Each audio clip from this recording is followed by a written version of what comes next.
Olá pessoal, tudo bom?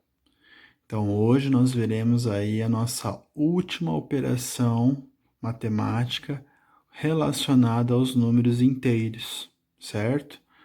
Nós vimos aí todas as operações como adição, subtração, multiplicação, divisão e potenciação, e agora por último faremos aí a radiciação.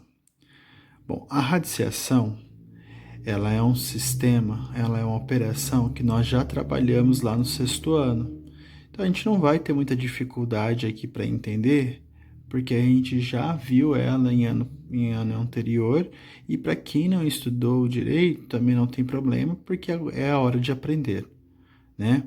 A radiciação, ela é também conhecida como raiz quadrada, né? E a raiz quadrada nada mais é do que um número que multiplicado por esse mesmo número vai dar o resultado que eu preciso. Então, por exemplo, eu tenho aqui raiz quadrada de 25. Uma coisa que eu quero chamar a atenção de vocês são as partes do qual é formada a raiz quadrada. Bom, a raiz quadrada ela é formada primeiro pelo símbolo dela, símbolo que representa a raiz quadrada, né? Que é este símbolo matemático aqui, né?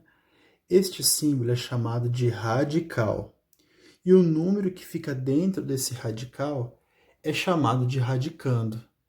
Quem que é a raiz quadrada? A raiz quadrada vai ser o resultado, que é o que nós vamos descobrir. Então aqui eu tenho uma raiz clássica, a raiz quadrada de 25. Quanto que é a raiz quadrada de 25? Como que a gente pensa aí para poder resolver? Então, raiz quadrada, o próprio nome já diz, é ao quadrado. Então, eu quero saber qual número que vezes esse mesmo número dá 25 lá na tabuada. Então, mais uma vez, pensa aí, um número que multiplicado por esse mesmo número que eu estou pensando dá 25. Este número é o 5, né? Por quê? Se a gente for tirar a prova e colocar aqui, ó, 5 elevado ao quadrado vai ser o quê? 5 vezes 5, não é? Olha lá. E 5 vezes 5 dá 25, certo? Então, raiz quadrada de 25 é 5. Bem simples, né? Então, toda raiz quadrada nada mais é do que a operação inversa dos quadrados perfeitos, né? E quais são os quadrados perfeitos principais que a gente tem que saber?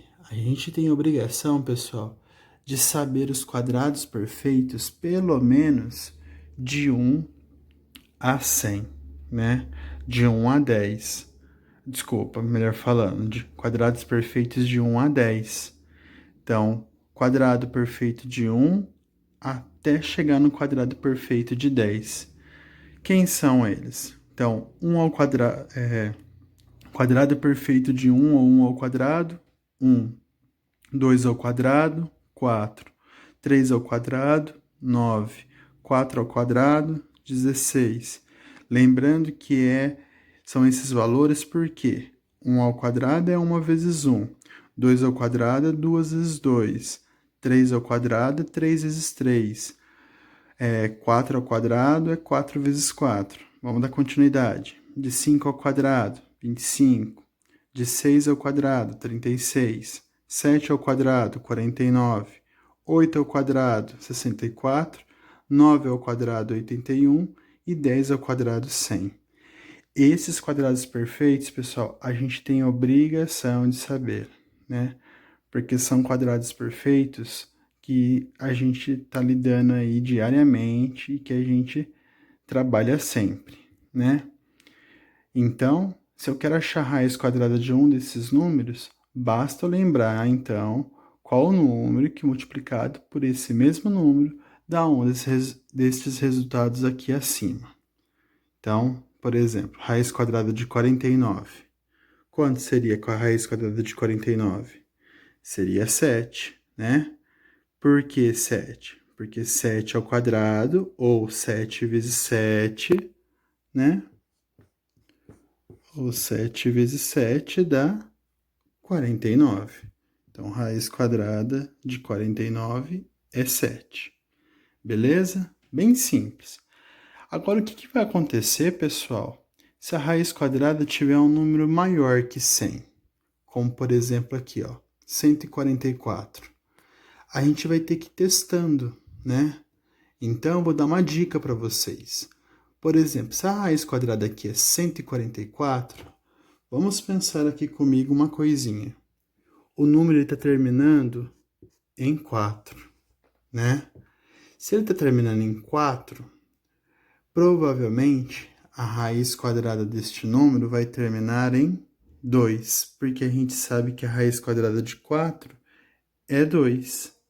Então, provavelmente, a raiz quadrada de 144, ela vai ter um número em que ela vai terminar por 2, beleza? E aí, qual vai ser o número que vai vir aqui à frente? Vamos pensar aqui um pouquinho.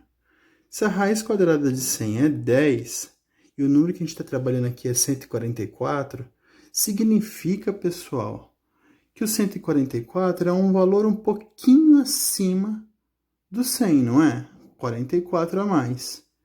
Então, provavelmente, a raiz quadrada de 144 é 12, né? Como que a gente vai ter certeza que vai ser 12 ou não? Tirando a contraprova, fazendo o quadrado perfeito.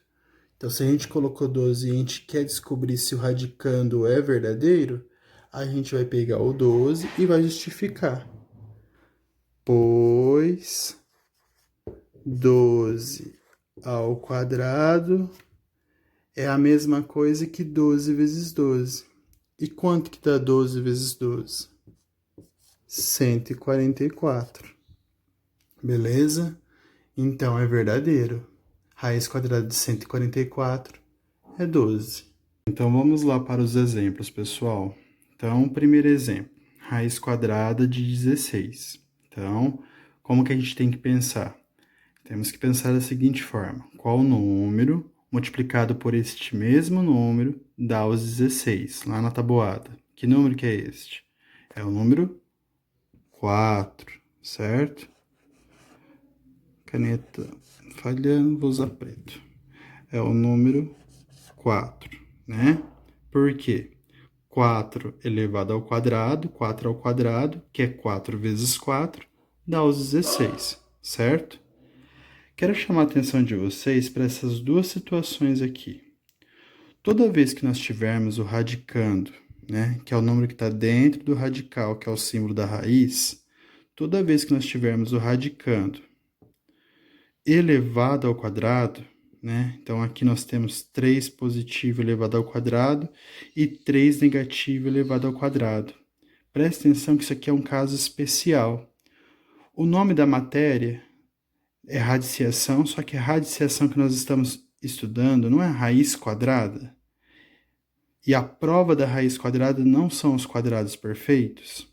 Pois bem, então toda vez que nós tivermos radicandos elevado ao quadrado, a gente simplesmente vai pegar e cortar este doisinho e vai repetir só o número que está dentro do radicando, só que sem o sinal, ele vai ser positivo.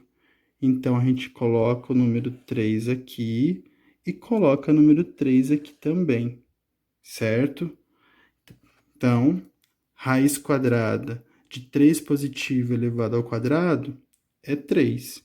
E raiz quadrada de 3 negativo elevado ao quadrado também é 3. Por quê? Se nós fizermos a prova, a gente vai perceber que o que acontece. Olha lá. 3 positivo elevado ao quadrado não é a mesma coisa que 3 positivo vezes 3 positivo? E 3 positivo vezes 3 positivo dá quanto? Dá 9, certo? Então, 3 positivo elevado ao quadrado seria a mesma coisa que se eu tivesse um 9 aqui. E a raiz quadrada de 9 é 3, beleza? E a mesma coisa aconteceria aqui com o negativo, né? 3 negativo elevado ao quadrado não é a mesma coisa que menos 3 vezes menos 3? Quanto que dá menos 3 vezes menos 3? Menos com menos mais, 3 vezes 3, 9 também. Raiz quadrada de 9 também é quanto? 3, beleza? Então, ó, um jeito mais simples. Toda vez que nós tivermos números inteiros, né, o radicando for número inteiro, tanto positivo quanto negativo, e for elevado ao quadrado, a gente simplesmente coloca o número aqui fora. O resultado é o número mesmo, sem sinal, beleza? Então, se eu tivesse aqui 5 positivo elevado ao quadrado e 5 negativo elevado ao quadrado, quanto que seriam essas raízes quadradas? 5 e 5. Por quê?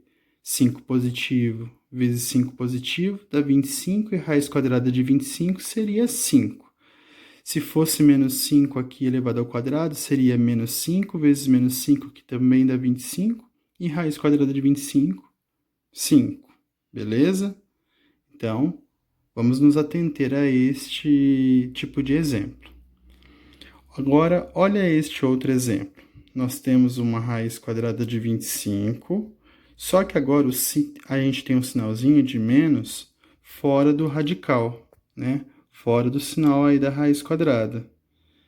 E aí, como que nós faremos? A gente copia o sinalzinho, ele não está lá fora, a gente vai copiar o sinalzinho aqui na frente, então. E agora a gente vai descobrir a raiz. Quanto que é a raiz quadrada de 25? Pensa lá comigo. Que número vezes esse mesmo número dá 25? É o 5. Então, raiz quadrada de 25 é 5, beleza? E 5 negativo, porque nós temos o sinalzinho de menos fora aí do radical. Tranquilo? Mas agora